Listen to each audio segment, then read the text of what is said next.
Like, subscribe اور bell icon دبانا نہ بھولیں تاکہ ہماری آنے والی ہر ویڈیو سب سے پہلے آپ تک پہنچے۔ اور آپ کے کوئی سجیشنز ہو تو کمنٹ باکس میں کمنٹ کرنا نہ بھولیں۔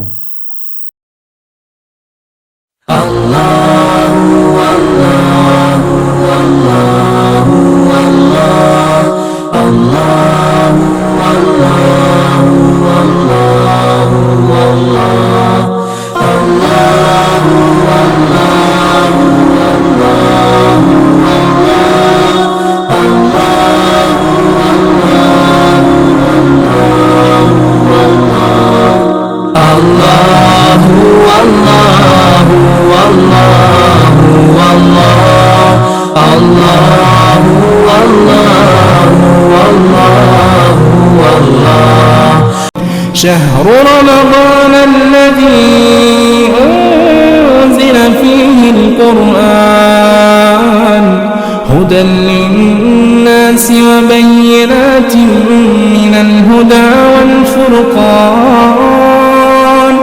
فمن شهد منكم الشهر فليصم ومن كان مريضا أو على سفر فعدة من أيام أخر۔ بسم اللہ الرحمن الرحیم۔ قرآن حکیم کے 20ویں پارے کی تفسیر کا خلاصہ پیش کیا جا رہا ہے۔ آگے اللہ تبارک و تعالی کا توحید کے اوپر ایک تفصیلی خطبہ ہے۔ یہ خطبہ کس کا ہے؟ اللہ کا ہے۔ یہاں سے خطبہ شروع ہے، امن خلق السماوات والارض وانزل لكم من السماء ماء سے۔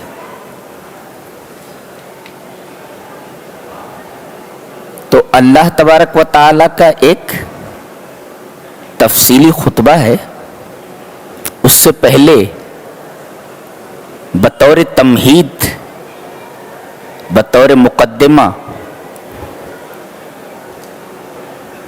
ایک آیت کریمہ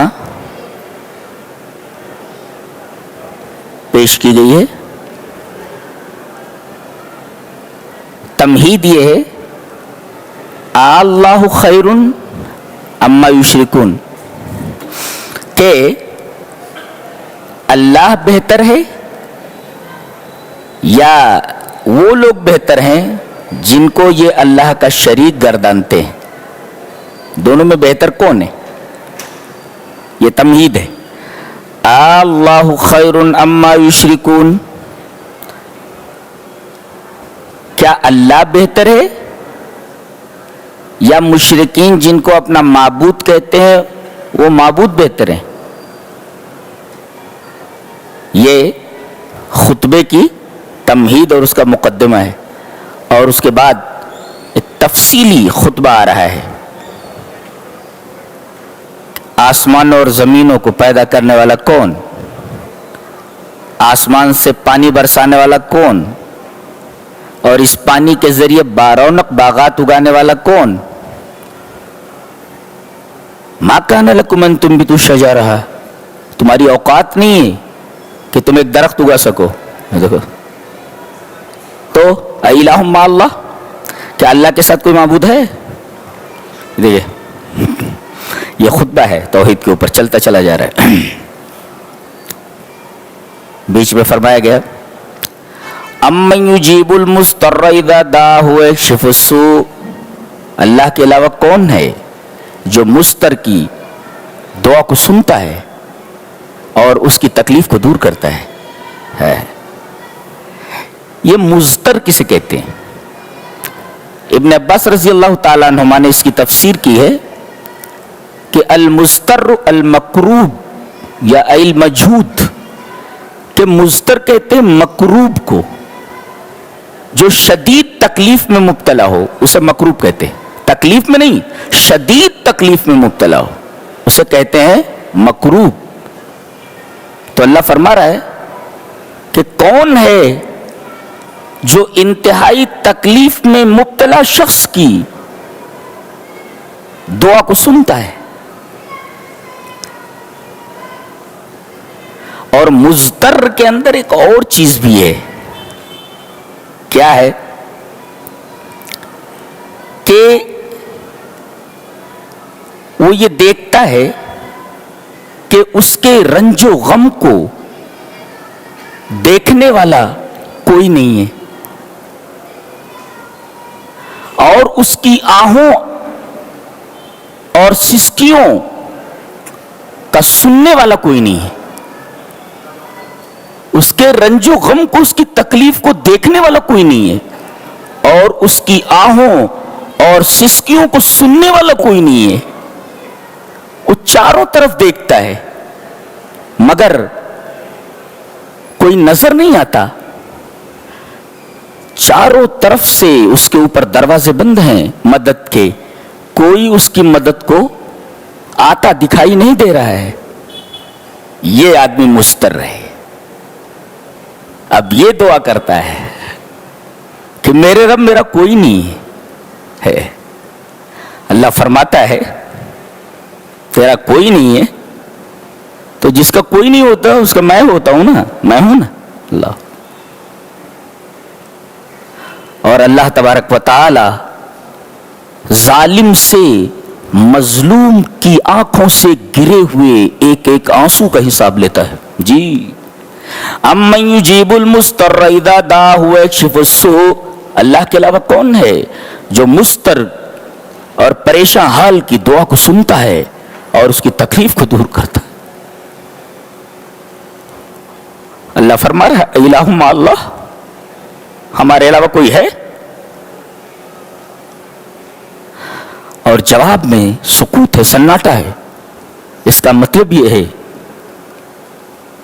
کہ مضطر کی دعا کو سن کر اس کی تکلیف کو دور کرنے والی ایک ہی ہستی ہے، رب تعالی. یہ توحید ہے.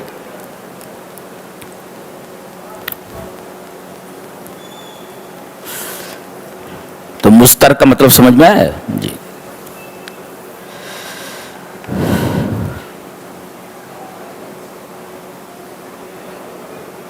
فرمایا آپ کہہ دیجئے لا یعلم من فی السماوات والارض الغیب الا اللہ، زمینوں میں اور آسمانوں میں اللہ کے علاوہ کوئی غیب کا علم نہیں رکھتا.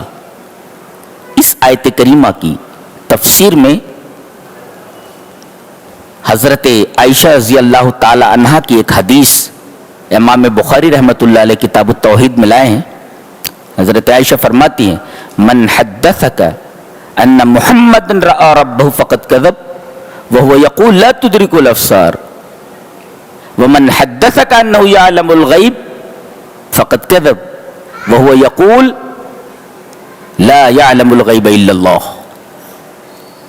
حضرت عائشہ فرماتی ہیں کہ اگر تم سے کوئی یہ کہے کہ محمد صلی اللہ علیہ وسلم نے اللہ کو اپنی آنکھوں سے دیکھا ہے تو وہ جھوٹ بولتا ہے، اس لیے کہ اللہ فرماتا ہے کہ اسے آنکھیں نہیں دیکھ سکتی. اور تم سے جو کوئی کہتا ہے کہ رسول کو غیب کا علم تھا وہ بھی جھوٹ بولتا ہے، اس لیے کہ اللہ فرماتا ہے لا یعلم الغیب الا اللہ، اللہ کے علاوہ کسی کو غیب کا علم نہیں ہے.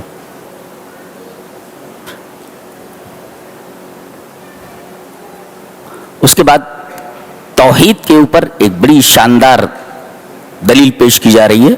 بہت غور سے سنو، بہت ہی پیاری دلیل ہے. فرمایا گیا انک لا تسمع الموتى ولا تسمع الصم الدعاء اذا ولوا مدبرین. میرے حبیب آپ مردوں کو نہیں سنا سکتے اور نہ آپ بہروں کو اپنی پکار سنا سکتے ہیں. پہلے یہ کہا گیا کہ تم مردوں کو نہیں سنا سکتے، مردے تمہاری بات نہیں سن سکتے، تم ان کو اپنی بات نہیں سنا سکتے. اس کے بعد یہ کہا جا رہا ہے تم بہروں کو اپنی بات نہیں سنا سکتے. کیوں؟ ایسا کیوں؟ اصل میں انک لا تسمع الموتى یہ دعویٰ ہے اور ولا تسمع الصم الدعاء اسی دعوے کی دلیل ہے. مثلا کوئی بہرا ہے تو اس کو ہم اپنی بات نہیں سنا سکتے، جبکہ بہرے کے پاس آنکھیں ہیں، دیکھ سکتا ہے. بہرا کھا سکتا ہے، بہرا پی سکتا ہے، بہرا چل سکتا ہے. اللہ یہ فرما رہا ہے کہ بہرے کے پاس تو سب کچھ ہے. اگر میں کان لے لوں تو نہیں سنا سکتے، جان لے لوں تو کیسے سناؤ گے؟ یہ ہے. تو جب بہروں کو جس کے پاس کان نہیں ہے، کان لے لوں تو نہیں سنا سکتے، جان لے لوں تو کیسے سناؤ گے؟ گویا اگر بہروں کو تم نہیں سنا سکتے، صرف کان لے لیا گیا، بقیہ تو سب کچھ ہے نا، اور اگر جان لے لی جائے تو کیسے سناؤ گے؟ انک لا تسمع الموتى ولا تسمع الصم الدعاء اذا ولوا مدبرین. اذا ولوا مدبرین میں بھی دلچسپ بات کہی گئی ہے کہ بہرا اگر آپ کی طرف منہ کیے ہوئے ہو تو اشارے کنائے سے کچھ سمجھ لیتا ہے، لیکن اگر پیٹ پھیر لے تو کچھ بھی نہیں سمجھ پاتا ہے وہ. تو جب بہرے کو آپ نہیں سنا سکتے تو مردے کو کیسے سنا سکتے ہو؟ اس کے پاس تو ساری چیزیں ہیں سوائے کان کے. تو کان لے لوں تو نہیں سنا سکتے، جان لے لوں تو کیسے سناؤ گے؟ یہ توحید کے اوپر ایک بہت پیاری بات کہی گئی ہے. اس کے بعد قیامت کی بڑی بڑی نشانیوں میں سے ایک بڑی نشانی کا ذکر کیا گیا ہے. چھوٹی چھوٹی نشانیاں ظاہر ہو چکی ہیں، بڑی نشانیاں جب ظاہر ہو جائیں گی تو توبہ کا دروازہ بند ہو جائے گا. بڑی بڑی نشانیاں ظاہر ہو جاتی ہیں. بڑی بڑی نشانیاں کون سی ہیں؟ ان میں سے ایک ہے، ایک جانور نکلے گا اور لوگوں سے بات کرے گا. وَإِذَا وَقَعَ الْقَوْلُ عَلَيْهِمْ أَخْرَجْنَا لَهُمْ دَابَّةً مِّنَ الْأَرْضِ تُكَلِّمُهُمْ. وہ زمین سے جانور نکلے گا، وہ لوگوں سے بات کرے گا. وہ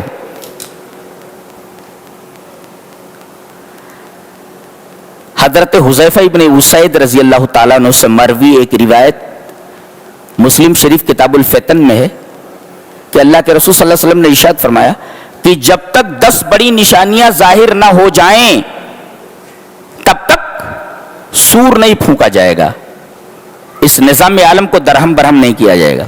ہاں یہ 10 نشانیاں ظاہر ہو جائیں پھر حکم دے دیا جائے گا حضرت اسرافیل کو کہ سور میں پھونک ڈال دو، اس نظام عالم کو تباہ و برباد کر دیا جائے. کون کون سی ہیں؟ نزول عیسیٰ، حضرت عیسیٰ علیہ السلام نازل ہوں گے جی، ابھی وہ آسمان پر ہیں، ابھی موت نہیں آئی ان کو. دوسرے خروج دجال، دجال نکلے گا. کہیں ہے کسی جزیرے کے اوپر، وہ کسی آئی لینڈ کے اوپر ہے جہاں پر انسانی ترقی کے باوجود بھی، سائنسی ترقی کے بعد بھی لوگ وہاں تک نہیں پہنچ پائے. تو ایک ہے حضرت عیسیٰ علیہ السلام کو نزول، دوسرے خروج دجال، دجال کا نکلنا، اور تیسرے خروج دابہ. یہ وہی ہے. یہ کب نکلے گا؟ یہ سورج اس دن مشرق سے نہیں مغرب سے نکلے گا. تو جب مشرق سے نکلتا ہے تو جب دھوپ میں تمازت آ جاتی ہے تو چاشت کا وقت ہوتا ہے. سورج جب مغرب سے نکلے گا تو اس وقت بھی تمازت آئے گی دھوپ میں اور چاشت کا وقت ہوگا، لیکن چاشت کا وقت ادھر سے کاؤنٹ کیا جائے گا مغرب سے. تو جیسے ہی مغرب سے سورج نکلے گا چاشت کے وقت یہ جانور نکلے گا زمین سے. یہ وَإِذَا وَقَعَ الْقَوْلُ عَلَيْهِمْ أَخْرَجْنَا لَهُمْ دَابَّةً مِّنَ الْأَرْضِ تُكَلِّمُهُمْ. یہ جانور چاشت کے وقت نکلے گا. تو کتنا ہو گیا؟ حضرت عیسیٰ علیہ السلام کو نزول، دجال کا نکلنا، اور زمین سے اس جانور کا نکلنا، چوپایا ہو گئے. تو خروج دابہ. اور اس کے بعد دھواں، ایک دھواں اٹھے گا، وہ عجیب و غریب قسم کا دھواں ہوگا، اسے دخان کہتے ہیں. اور اس کے بعد 3 جگہ پر خسف ہوگا. ایک جزیرۃ العرب میں زمین دھس جائے گی، ایک مشرق میں زمین دھس جائے گی، ایک مغرب میں دھس جائے گی. اور 10ویں جو نشانی ہے وہ ہے نار. یہ یمن سے نکلے گی. تو یمن سے یہ ایک آگ نکلے گی اور شام میں لوگوں کو جمع کر دے گی لا کر کے. اس طریقے کی 10 نشانیاں حدیث میں دی گئی ہیں، وہاں دیکھ لیجئے.